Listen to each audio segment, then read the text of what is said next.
சிவபெருமானின் இருப்பிடமான கைலாய மலையின் காவலராக நந்தி பெருமான் திகழ்கிறார்.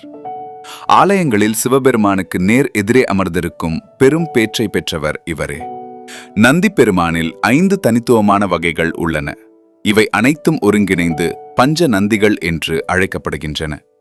அவற்றை பற்றி இப்போது விரிவாக காண்போம்.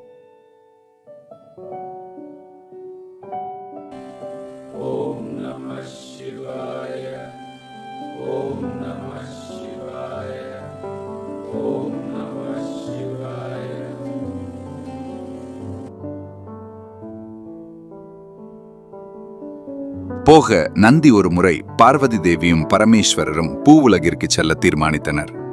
அப்போது நந்தி அவர்களின் வாகனமாக இருந்து அவர்களை பூவுலகிற்கு அழைத்துச் சென்றார். இந்த வடிவம் போக நந்தி என அழைக்கப்படுகிறது. இவர் பொதுவாக கோவில் வளாகத்திற்கு வெளியே அமைந்திருப்பார்.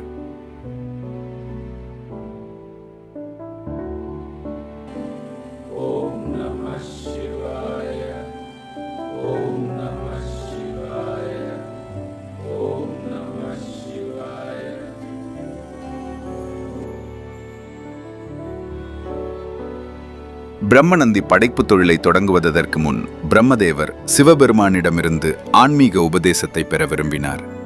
அதற்காக நந்தியின் உருவத்தை ஏற்று சிவபெருமானை தன் முதுகில் சுமந்தபடி உபதேசத்தை பெற்றார். இந்த திருவுருவமே பிரம்மநந்தி என அழைக்கப்படுகிறது. இதை ஆலயத்தின் பிரகார மண்டபத்தில் காணலாம்.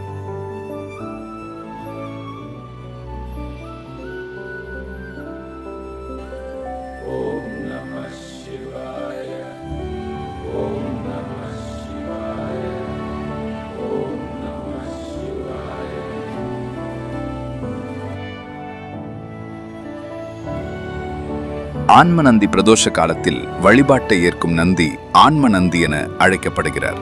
இவர் பொதுவாக கொடிமரத்திற்கு அருகில் இருப்பார். அனைத்து உயிர்களிலும் இறைவன் உரைகின்றான் என்பதை குறிக்கும் வடிவமே ஆன்ம நந்தி.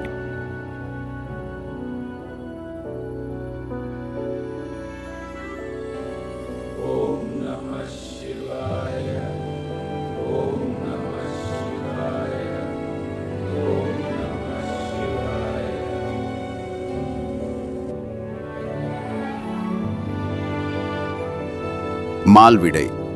மால் என்பது மகாவிஷ்ணுவையும் விடை என்பது காளையையும் குறிக்கும்.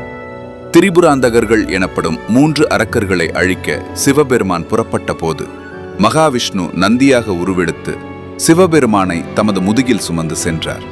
மால்விடை என்று அழைக்கப்படும் இந்த நந்தி கொடிமரத்திற்கும் மகா மண்டபத்திற்கும் இடையில் அமைந்துள்ளது.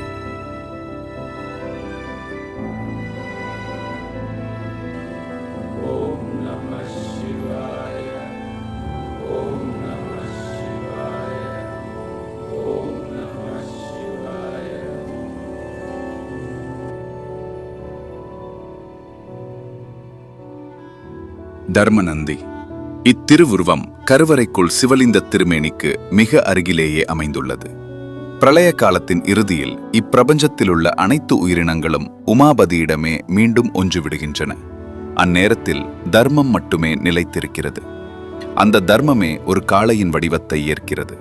இவரே தர்மநந்தி ஆவார்.